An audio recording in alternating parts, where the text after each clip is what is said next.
what have I done?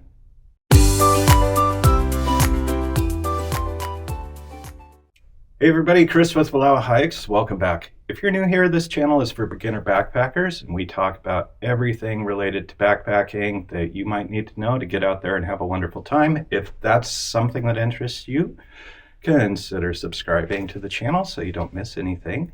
And today I was reflecting on the past year as this year is coming to an end, thinking about the hikes I did, the experiences I had, which led me to thinking back over the past 25 years of backpacking. And I was wondering, what is my favorite? And then, out of everything, what are my top 10 favorite trails? So today, I want to talk about that. And if you stick around to the end, I also want to talk about my top 5 bucket list hikes that I'd like to do in the future. So let's get right into it. It was hard to pick 10 and even harder to put them in a certain order because there are no bad backpacking experiences, only great experiences and learning lessons. But after thinking a while, I whittled this down to 10, and we're going to start with number 10. And that is Angel's Landing in Zion National Park in Utah. Now, Angel's Landing is a huge monolith jutting out of the earth, and this trail it's challenging and it is scary as hell. I personally am afraid of heights, which is a little weird because I've summited mountains. I've been up in some pretty sketchy high places, but Angel's Landing is one of those opportunities.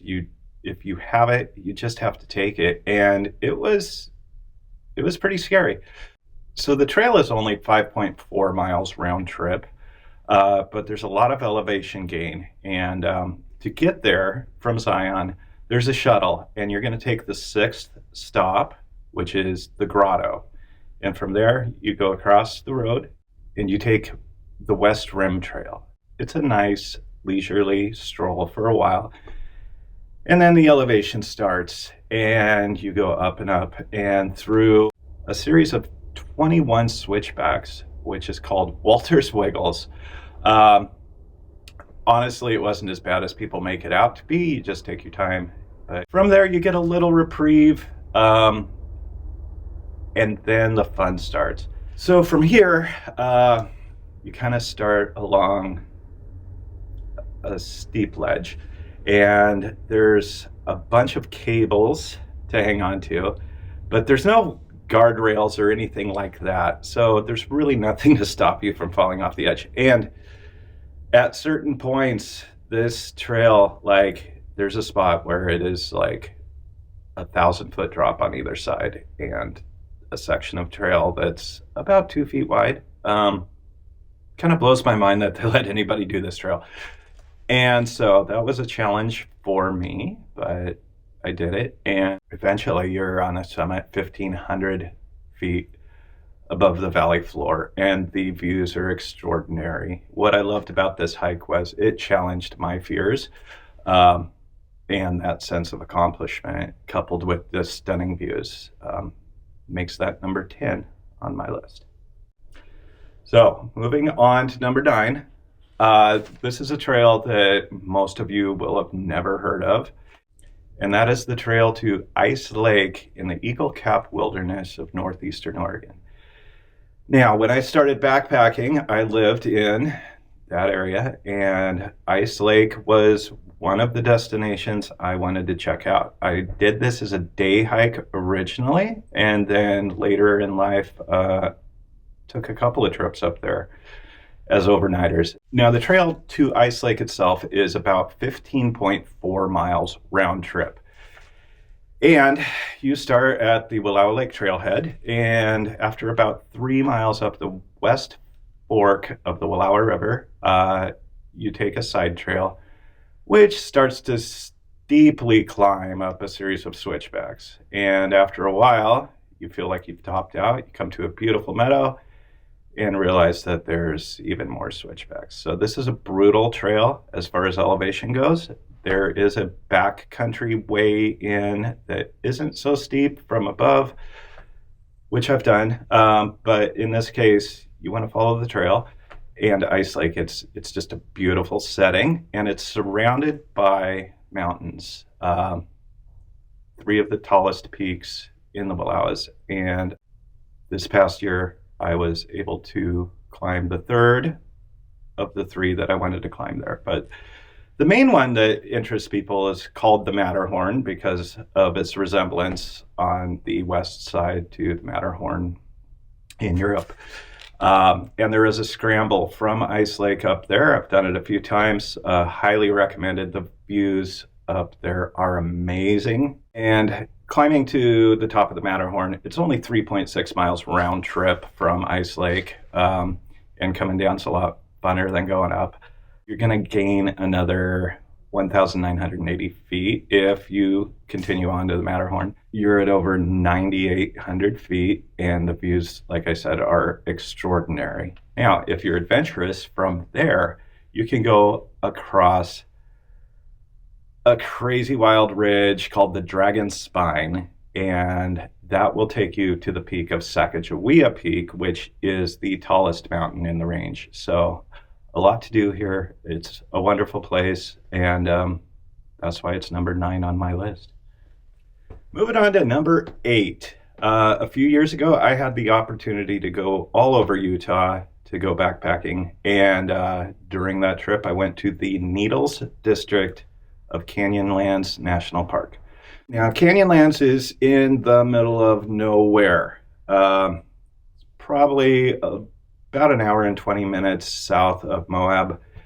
And when you get there, there's nothing except a campground there. So if you're going to do this, pick up all of your supplies and food before you get there. And the cool thing about the Needles District is there are over 60 miles of trails through different canyons. It's a beautiful, otherworldly place. Like, the rock features, the scenery, it's just amazing. And it's not your traditional trails. Like, definitely there's trails through there, but in a lot of spots, you're just hiking on rock and you're looking for cairns along the way, and you're climbing up over rock and down. There are ladders set up in the middle of nowhere so you can get through. Beautiful place, and all kinds of opportunities to make your own route. I explored Elephant Canyon, other canyons, Lost Canyon. There's so many there, and amazing rock formations. Druid Arch is a must-see. Chesler Park is this wonderful open area surrounded by spires. It's just incredible. There is a part of the area called the Joint Trail, which is this long, narrow slot canyon. It's just amazing. And if you go there, there is no water anywhere to be found. So I carried 8 liters of water through there, which was, more weight than I carried across the Grand Canyon total. So keep that in mind. You do need permits, and there are specific spots where you can camp. So if you go onto recreation.gov, you're going to be able to get permits for that. So that is my number 8. So number 7 is the enchantments. And a lot of people are going to put this as number 1 if they've been there. It is an incredible place. It is next to impossible to get permits for the core enchantments area. There is a 6% success rate. I tried last year for the first time as a backup plan to permits for the Wonderland Trail, and I got permits the first time, so I had to take advantage of that. Core enchantment permits, 24 people per day, and it's very, very popular. But if you can get permits to camp there, you've won the backpacking lottery, basically. But this can also be done as a day hike, a very, very long day hike. It's 18 miles, and you're going up over Asgard Pass, which is super, super steep and long. But after Kolchak Lake, going up that pass, which takes a while and a lot of effort, you open yourself up to the upper basin, which as soon as I saw it, I said to myself, this is stupid beautiful. Never seen anything like it. It was incredible. And I wish I had stayed up there, because that is absolutely the best part of the trail. But after going through there, you are going past lakes the entire time, just beautiful mountains, and definitely top 10 for me. Probably number one for most everybody that's been there, but after 25 years, it's just kind of in the mix for me. Oh, by the way, if you do go to the enchantments, there are mountain goats everywhere. And if you pee, they will come and lick your pee. So, like, I don't know, just...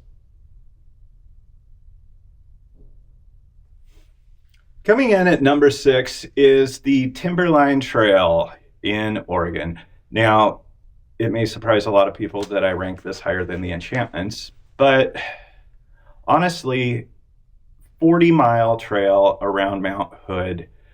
It was a great mini through hike experience with lots of perilous water crossings, and just beautiful views and everything.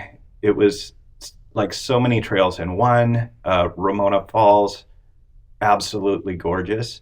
I rank it above the enchantments just because of that experience, that idea that I am completing this trail over a number of days, that is so iconic. And while the enchantments has some more just amazing views, my experience there was so much less challenging than the Timberline Trail, in that I was getting up, doing all these miles every day, knowing I was coming to different challenges and testing myself. And so Timberline Trail for me comes in at number 6.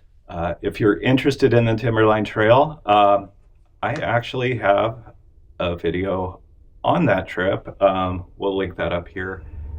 And now we move into the top 5. And number 5 for me is Buckskin Gulch in Utah. And included with Buckskin Gulch is the Wave, because it's right there.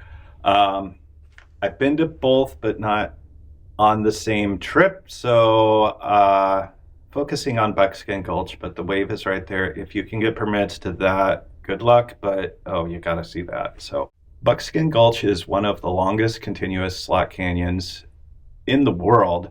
And it's not terribly far from Kanab, Utah. But you do have to drive 4.5 miles on House Rock Road, which is a bumpy, rocky, horrible road. I've been able to do it in a passenger car. However, if it's rained recently and you don't have high clearance four-wheel drive, you're not going to get through there. So it's going to be a long walk. But when the weather is good and you're able to get to the trailhead, this is a fantastic hike.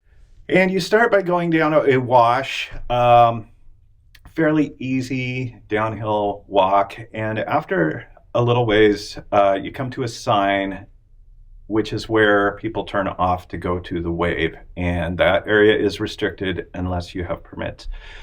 Moving onward, you do find yourself at a little slot canyon, very cool, little ladder in there to work your way down. And then you come to Buckskin Gulch proper, at a very wide opening area, and you can go north or south from here. And as you arrive, if you look to your right, there are petroglyphs along the walls. Amazing stuff. I was fascinated by the idea of slot canyons after reading Aaron Ralston's book, Between a Rock and a Hard Place. which was made into a film, which was horrifying. And it's weird that that got me into slot canyons. But anyway, this is a wonderful hike. You can go for a very, very long time. And there are a few challenges, but for the most part, just these beautiful, beautiful canyons. And totally was a great experience for me. Now, near here is the Wave. The Wave is one of the most coveted permits in all of hiking in North America. 20 per day, 10 through a lottery system, and 10 in person through a lottery in the morning before. And I've been there in person, and there were people who had been there for 17 days without success every morning. And so these are hard to get. It took me about 6 months, and I ended up getting a permit for February, which was actually a fantastic experience. But the Wave is iconic. I'm sure you've seen it in pictures on the internet. If you can get that permit, Buckskin Gulch and the Wave, that's going to be a fantastic hike for you. So definitely top 5 for me. And staying in Utah, number 4 is also in Zion National Park, and that is the Subway. Now, the Subway, there are 2 ways to approach this, top down or bottom up. Top down requires you to have skills of rappelling, and it's very challenging, and a lot of swimming involved. Bottom up, not so bad. Get an early start. I was there before the sun came up, and I had the destination all to myself for a while. The Subway, it starts out kind of in the middle of nowhere along a pretty flat trail, and then suddenly you are just diving down into this canyon, down steep walls, and you arrive at a creek. And from there, there's no real trail. You're just basically following the creek up for miles upstream. And as you get nearer, the views, the water, it's incredible. It's magical. I was smiling the whole way. It was such a fun way to hike. And as you near the Subway proper, it's incredible. When you get in there, it's so hard to describe, but it's like a magical place. The water, the pools, it's incredible. Permits are required. You can get those online as well, recreation.gov. So I was fortunate to get those, be open with the days that you can go, because I didn't get my first choice, but absolutely just an incredible experience. And then, of course, the hike back through the water, down the creek. It's a good idea when you get down initially to the creek to take a photo. There's a sign showing you where to turn, but it's easy to miss. A lot of people have hiked way too far and been lost. So yeah, you want to pay special attention to your surroundings when you get down there so you know how to get back up. And then, yeah, it's a steep climb back up, but you won't care after seeing what you saw at the end. Moving on to number 3, and that is in Yosemite National Park. And the Mist Trail at the time felt like the best thing I've ever seen in my life. It is challenging in a lot of interesting ways. So when I was there, it was after a record snowfall, and I was there in May, and the Merced River was raging. It was just crazy high and powerful.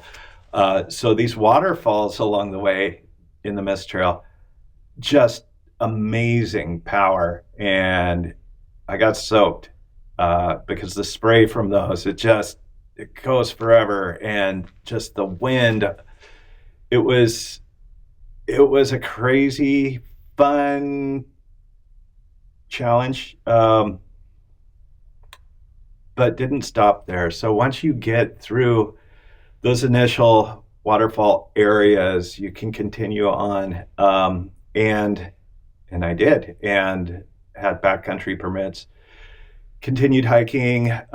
You join the John Muir Trail for a while, and come to a place called Little Yosemite Valley.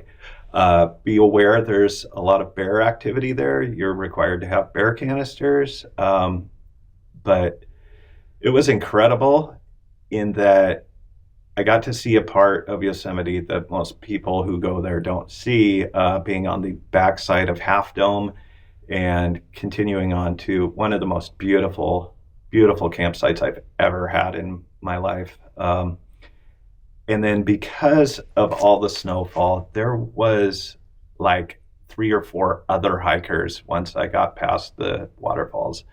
And so the next morning I went to Cloud's Rest. Beautiful, beautiful views of the whole valley. And there was nobody up there because it was all snowed in. And I had that to myself. And that's one of the best memories I have backpacking. So that's number 3. Coming in at number 2 is the Grand Canyon, rim to rim to rim. Did this a few years ago, and it's the reason I bought an ultralight pack, and I had about an 8-pound base weight because I knew getting older and being heavier, I was going to need all the help I could get. So started on the north rim of the Grand Canyon, camped there overnight, and spent 4 days of hiking down into the canyon early. I did 19 miles. Now, this took me down to the bottom across the Colorado River and to Havasupai Gardens Campground. That was a 19-mile day. When I got my permits, they warned me that that was an aggressive itinerary. They still gave me the permits. And, I've done way more than 19 miles in a day before, but I did find that this trail is pretty rugged, steep, and rough in a lot of places. So it was brutal on my knees. It took longer than I thought. And I was pretty wiped after that first day. But after a good rest, the next day was just 5 miles up to the top on the south rim, which really wasn't so bad. And spent a night up there at a lodge. And then the next morning, we went to the South Kaibab trailhead and down before the sun rose. And seeing the sunrise in the Grand Canyon is just amazing. You want to pack lots of water. No matter how cold it is, it's going to be hot down below. And I found that for sure to be the case. Spend a night at Cottonwood Campground, and then I was up to the North Rim by noon the next day. So this is definitely an epic hike, and it's very bizarre and challenging to get permits because there is no online permit system. You have to fax a form and wait for the results. It was very bizarre and challenging, and I was fortunate somehow to get my first choices for campgrounds. So I was able to follow the itinerary I wanted. You also have to think ahead where you're going to stay if you do the same itinerary I did on the South Rim. So you can reserve a lodge room, things like that. There is a campground up there as well. So definitely challenging as far as permits go. It's very popular, obviously. And at the bottom, Phantom Ranch, you can stay there, but there is a lottery system just to have the opportunity to make a reservation down there. So very challenging that way. A person could just hike across in one day without permits. I don't advise that unless you're a super athlete. If you are a super athlete, why are you watching my channel? So out of everything I've done in the last 25 years, that was pretty epic. So that's number 2. And now we come to my number 1 favorite trail of all time in 25 years of backpacking, and you've never heard of it. This is officially called the West Fork Wallowa River Loop. again in the Eagle Cap Wilderness of Northeast Oregon. This is where I grew up. This is the first overnight trip I ever took, and I have been back there many times to that area. This August, I am taking other people backpacking on this same loop because I love it so much. And yeah, I've had some real bucket list hikes and backpacking trips, but this is my favorite. It begins at Wallowa Lake Trailhead in Northeast Oregon near the town of Joseph. And from there, it's about 13 miles to Glacier Lake. You're going to follow this trail, which is, there's a lot of different things to see along the way. The terrain changes, the plants, everything changes as you go. Along the way, there's a place called 6 Mile Meadow, which is just a gorgeous place to stop for lunch. And then further on, you can see a sign for Polaris Pass, which I finally got to hike, which is super stupid steep. But you're going to pass that and make your way up to Glacier Lake, which is in one of the most beautiful settings. I would put it on par with the Enchantments, Glacier Peak in the background, islands in the middle of the lake. It's my favorite place in the world. And so I've been back a lot of times. And again, I think being my first trip, that makes it sort of special as well. After a night or two there, then you're going up over what's called Glacier Pass. Beautiful views up there. It's where I want my ashes scattered when I die. And then on down to what's called the Lakes Basin. And there are a number of lakes down there. And you can hike all day and just see lakes all along the way. There's also another trail where you can see another lake and then climb to what's called Eagle Cap, which is another mountain up there, and the views up there are incredible. And then from the Lakes Basin, you hike down a steep trail, and it takes you back to the original trail and back out to Wallowa Lake Trailhead, where you then drive to the R&R Drive-In and get a delicious hamburger. So there are no permits, no online system, no lottery. You show up, you fill out the little thing at the trailhead, you drop a copy in the slot, keep the other copy in your backpack, and you go hike. It's a hidden gem. And if you're ever in Northeast Oregon, I highly, highly recommend it. So those are my top 10 favorite hikes in the last 25 years. I did have to leave off some things that were really great. The first 80 miles of the Pacific Crest Trail in Oregon was an amazing experience. I've been to the top of Mount Whitney, but you know, you got to leave some things out. So that's my list. And I did say at the beginning of the video that I would talk about my top 5 bucket list hikes that I haven't done and would like to. So quickly going through those. At number 5 is the Wonderland Trail. And this is over 90 miles around Mount Rainier in Washington State. There's a lottery just to have an opportunity to try to get permits early. And if you don't get that, then you can try to get permits after another certain date. It's very complicated.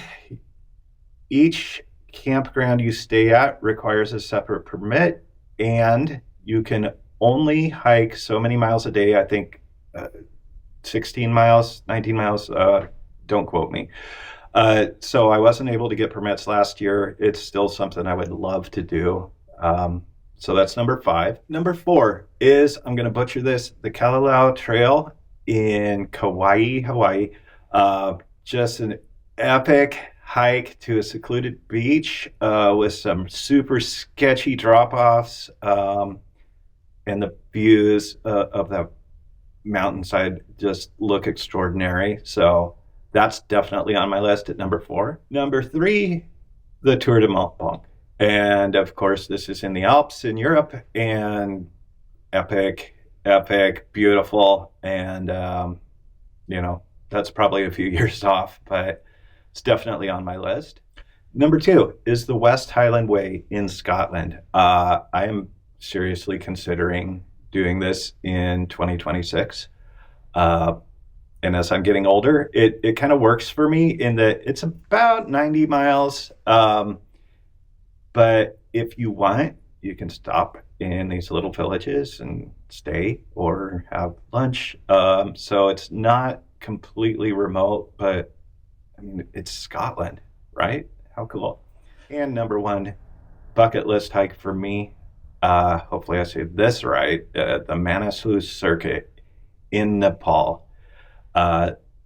This is a very long trail, and a lot of it, there are no roads. It is still untouched by vehicles. You stay in tea houses, eating local food, and amazing views of the Himalayas and the 8th tallest mountain in the world. So that one's on my list.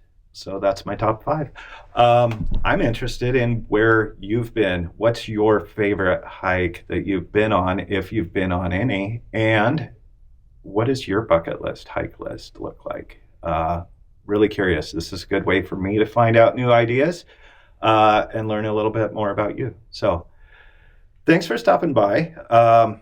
Again, if you're interested in this kind of thing, consider subscribing to the channel. But if not, I'm just glad you're here anyway. And I'll see you next time.